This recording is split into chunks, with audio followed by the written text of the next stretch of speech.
Assalamualaikum warahmatullahi wabarakatuh. Bagaimana keadaan kalian semua? Semoga ibu harap kalian dalam keadaan yang sehat dan masih semangat belajarnya walaupun hari ini kita BDR ya. Oke anak-anak, hari ini kita ke pertemuan kedua. Kita akan mempelajari mengenai peradaban awal Cina yang berlangsung di dekat sungai Huanghe ya, atau dikenal dengan sebagai Sungai Kuning.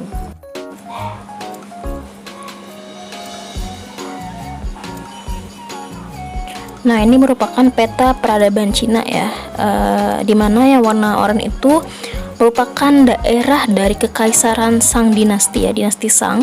Yang kuning itu merupakan daerah dari dinasti Zhou. Yang hijau tua merupakan daerah dari dinasti Qin. Yang hijau muda merupakan daerah dari dinasti Han ya. Sedangkan yang garis putus-putus berwarna hitam itu merupakan The Great Wall of China, atau kita kenal sebagai tembok besar Cina, yang merupakan salah satu dari 7 keajaiban dunia.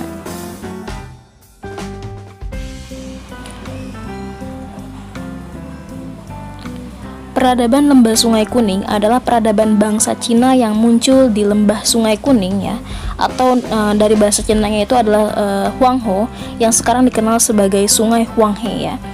Sungai Huanghe ini disebut sebagai Sungai Kuning karena membawa lumpur kuning sepanjang alirannya, dan hal ini mempengaruhi warna sungai tersebut menjadi warna kuning keoren-orenan.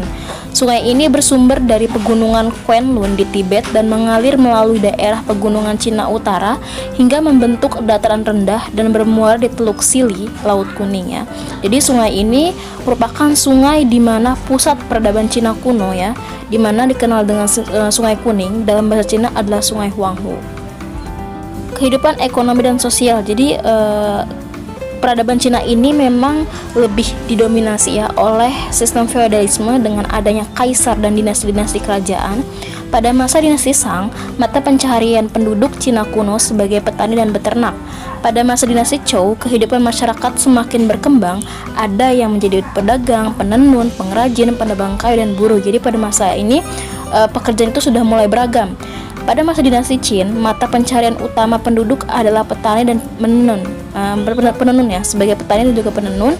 Dan dalam kehidupan sosial masyarakat Cina kuno ini diatur dalam aturan feodalisme, di mana feodalisme ini merupakan suatu sistem pemerintahan ya yang dipegang oleh para bangsawan yang menguasai tanah-tanah daerah kekuasaannya.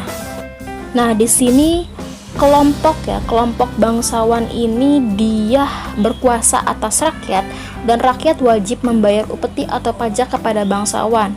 Di sini masyarakat Cina kuno menghormati beberapa kekuatan gaib ya. Penghormatan itu ditujukan kepada dewa-dewa. Jadi di sini mereka itu meyakini bahwa dewa-dewa ini memiliki kekuatan gaib ya yang mengatur kehidupan mereka. Di mana di sini ada beberapa dewa ya, sebenarnya banyak, cuma di sini ada beberapa dewa-dewa yang diyakini pada saat masa peradaban Cina kuno, yaitu ada dewa langit atau dewa Syangit sebagai dewa tertinggi. Mereka juga mempercayai arwah leluhur. Yang ketiga ada dewa angin disebut dengan dewa Fengfa. Terus juga ada dewa angin topan yang disebut dengan dewa Leishi. Terus juga ada dewa Bukit Suci ya, yang dinamakan dengan dewa Taishan, dan Dewi Pa atau sebagai dewi penguasa musim semi. Sebenarnya masih ada lagi banyak dewa-dewa yang diyakini oleh masyarakat pada saat itu. Ada 8 dewa. Terus juga di sini mereka mempercayai arwah-arwah leluhur yang dinilai sebagai memiliki kekuatan gaib. Sistem pemerintahan yang lazim digunakan di Cina ketika itu adalah sistem dinasti ya, atau sistem kekaisaran. Juga bisa disebut sebagai sistem kerajaan. Sistem ini menganut pergantian kekuasaan secara turun-temurun. Jadi setelah misalnya raja atau kaisarnya ini dia meninggal atau wafat, akan digantikan oleh anaknya dan seterusnya. Yang pertama ada sistem pemerintahan feodalisme. Dalam sistem ini kedudukan kaisar dianggap sakral karena dianggap sebagai utusan atau anak dari dewa langit. Dengan kedudukannya yang sakral tersebut, maka kaisar tidak layak mengurusi politik dan menangani secara langsung urusan kenegaraan.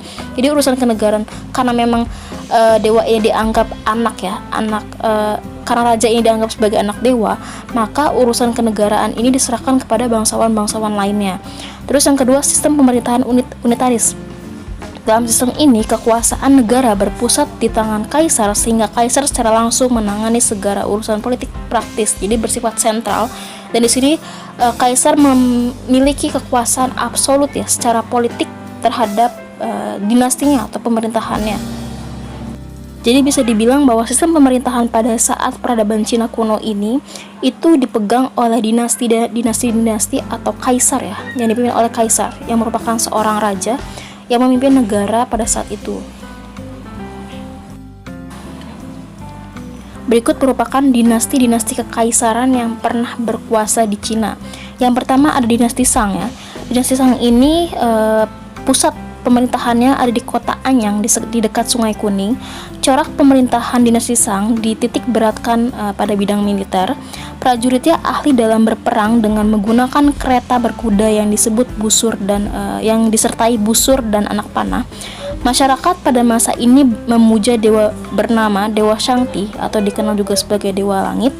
Pada masa ini telah lahir kebudayaan tinggi seperti membuat peralatan rumah tangga, kerajinan dari bambu, batu marmer, dan juga perunggu. Dipimpin oleh 31 raja, diawali oleh raja atau kaisar Tang dan diakhiri oleh kaisar Zhou ya. Jadi pada masa dinasti Shang ini bisa dibilang lebih menonjol pada bidang militernya ya dalam pemerintahan dinasti Shang. Selanjutnya ada dinasti Zhou ya atau Zhou, didirikan oleh Zhou Wuwang. Sistem pemerintahannya diatur secara feodalisme dan pusat pemerintahannya terletak di kota Chang'an ya. Jadi di sini pada masa dinasti Zhou, raja dianggap sebagai keturunan atau anak dari dewa. Lahir ahli pikir terkenal yaitu Lao Tse dengan ajaran yang dikenal dengan Taoisme, dan juga Kongfusi dengan ajaran yang dikenal dengan Konfusianisme ya. Raja-raja yang menyerahkan tugas pemerintahannya kepada para bangsawan ya, karena di sini lagi dianggap sebagai anak dari dewa. Sebagai imbalan dari penunaian tugas para bangsawan ini, mereka diberikan imbalan berupa sebidang tanah yang disebut fazal. Sistem fazal ini akhirnya merugikan pemerintah karena sering terjadi kekacauan antar bangsawan maupun pemberontakan. Selanjutnya ada dinasti Qin ya. Pada dinasti ini pertama kalinya Cina menjadi negara kekuasaan yang berpusat pada kaisar. Jadi bisa dibilang di sini kaisar mempunyai otonomi ya, mempunyai kekuasaan secara absolut. Sistem feodalisme dihapus beserta dengan sistem fazal. Sebagai gantinya dibentuk provinsi-provinsi yang dipimpin oleh gubernur dan bertanggung jawab langsung pada kaisar. Jadi pada masa dinasti Qin ini sudah ada otonomi daerah ya, di mana daerah-daerah dipimpin oleh gubernur dan gubernur bertanggung jawab langsung kepada kaisar atau raja. Raja yang terkenal pada dinasti ini adalah Kaisar Xin Huang Tiatao. Si Huang Tiatao ini memerintahkan pembangunan tembok besar Cina atau The Great Wall of China ya, yang merupakan salah satu dari 7 keajaiban dunia. Tembok besar ini dikerjakan selama kira-kira 18 abad atau sekitar 1800 tahun, yang selesai di pembangunannya pada masa pemerintahan dinasti Ming. Selanjutnya di dinasti Han, raja yang terkenal atau kaisar yang terkenal pada masa ini adalah Raja Han Wuti. Agama Konfusianisme dijadikan sebagai agama negara. Nah, ajaran Konfusianisme ini memang sudah ada ya pada saat masa dinasti Zhou dan dijadikan sebagai agama resmi pada dinasti Han. Masyarakat pada dinasti ini sudah dapat membuat kertas, bahannya terbuat dari kulit kayu dan kain-kain bekas. Jadi pada masa ini sudah ada perkembangan ya, baik dari sisi kebudayaannya sudah ada kertas maupun dari segi pemerintahannya, di mana pemerintahan pada dinasti Qin ini itu bentuknya sudah monarki absolut. Jadi di sini kekuasaan sudah disebarluaskan ya, sudah disebarluaskan ya kepada pemerintah daerah dengan adanya otonomi daerah gitu.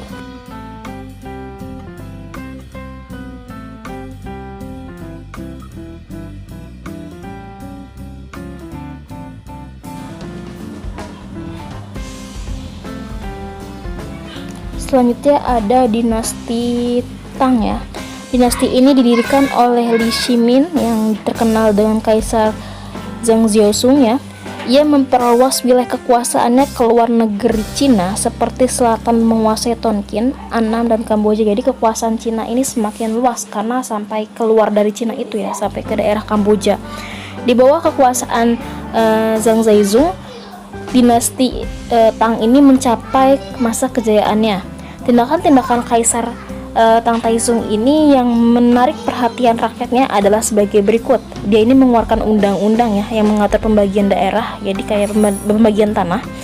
Yang pertama membuat peraturan-peraturan pajak, yang kedua membagi kerajaan Cina menjadi 10 provinsi. Dinasti yang selanjutnya itu ada dinasti Sung ya atau Song, di mana pada dinasti ini raja-raja dinasti Sung sangat memperhatikan bidang seni dan ilmu pengetahuan. Tiongkok diserang bangsa Mongol di bawah pimpinan Genghis Khan ya. Genghis Khan ini merupakan pemimpin dari bangsa Mongol yang melakukan ekspansi atau penyerangan kepada kekaisaran Cina. Pada abad ke-14, bangsa Mongol berhasil dikalahkan oleh Tiongkok. Setelah itu Tiongkok diserang oleh bangsa Manchuria. Dan inilah merupakan salah satu tanda akhir-akhirnya dinasti-dinasti dari kekaisaran Cina ya. Oke, selanjutnya filsafat dan kepercayaan yang berkembang pada masa peradaban Cina kuno. Yang pertama ada ajaran Lao Tse. Ajaran Lao Tse ini tercantum dalam buku ya seorang guru pemikir bernama Lao Tse yang berjudul Tao Te Ching. Lao Tse ini percaya bahwa ada semangat keadilan dan kesejahteraan yang kekal dan abadi. Nah, hal tersebutlah yang disebut dengan Tao ya. Jadi Tao ini merupakan semangat keadilan dan kesejahteraan yang kekal dan abadi. Ajaran Lao Tse bernama Taoisme. Pemikirnya atau gurunya bernama Lao Tse, sedangkan ajaran bernama Taoisme. Taoisme ini mengajarkan orang supaya ikhlas menerima nasib. Selanjutnya ada ajaran Kongfuce ya. Ajaran Kongfuce ini didasarkan pada Tao. Tao adalah suatu kekuatan yang mengatur segala-galanya dalam alam semesta ini sehingga tercapai keselarasan. Menurut ajaran Kongfuce, Tao adalah suatu kekuatan yang mengatur segala-galanya dalam alam semesta ini sehingga tercapai keselarasan. Ajaran ini meliputi bidang pemerintahan dan keluarga. Konfusianisme adalah ajaran yang disampaikan oleh Kongfuce yang menitik beratkan pada perbuatan nyata dalam hidup. Jadi, nama pemikirnya adalah Kongfuce, ajarannya adalah namanya Konfusianisme. Selanjutnya adalah Mengse ya. Mengse adalah seorang murid dari Kongfuce yang melanjutkan ajaran gurunya. Mengse memberikan pengetahuan kepada rakyat jelata karena rakyatlah yang terpenting dalam negara. Jadi bisa dibilang Mengse ini mengajarkan demokrasi ya kepada rakyat Cina pada saat itu. Apabila raja bertindak sewenang-wenang terhadap rakyat, masyarakat berhak menurunkan tahta raja. Oke, selanjutnya ada peradaban Cina di bidang ilmu pengetahuan dan teknologi. Masyarakat Tiongkok kuno memiliki banyak ahli astronomi atau ilmu perbintangan yang dapat membantu masyarakat dalam pembuatan sistem penanggalan ya. Perkembangan teknologi masyarakat Tiongkok kuno terlihat dari pembuatan barang-barang perdagangan seperti barang tambang dan hasil-hasil olahannya berupa perabot rumah tangga, senjata perhiasan, dan alat pertanian. Nah, di sini juga ada seni bangunan ya yang sudah gitu terbentuk atau sudah merupakan hasil dari kebudayaan Cina kuno pada saat itu, di mana salah satunya adalah The Great Wall of China atau tembok besar Cina. Tembok besar Cina ini mempunyai ukuran panjang sekitar 7.000 km. Yang kedua adalah kuil Dewa Langit. Kuil ini adalah bangunan suci untuk tempat pemujaan para dewa. Salah satu kuil yang terkenal adalah kuil pemujaan terhadap Dewa Langit yang dibangun di kota Beijing. Bangunan ini terbuat dari batu pualam yang indah. Istana Kaisar. Bangunan megah yang dibangun di Cina selain kuil adalah Istana Kaisar. Hal itu dikarenakan pandangan bahwa kaisar adalah penjelmaan para dewa yang memerintah di sana. Nah, ini merupakan bangunan-bangunan ya dari peradaban Cina kuno. Yang bagian kiri atas itu merupakan tembok besar Cina ya, yang merupakan satu dari 7 keajaiban dunia. Terus yang kanan atas itu merupakan kuil Dewa Langit, sampai sekarang ada. Dan yang bawah itu merupakan Istana Kaisar. Oke anak-anak, sudah selesai kita mempelajari tentang peradaban Cina kuno ya. Tadi ada dinasti-dinasti yang berkuasa, kebudayaan-kebudayaannya, ilmu teknologi dan pengetahuan, sistem pemerintahan dan lain-lain. Oke, jangan lupa ya kalian kerjakan remedialnya. Kurang lebihnya Ibu ucapin makasih. Wassalamualaikum warahmatullahi wabarakatuh. Have a nice day.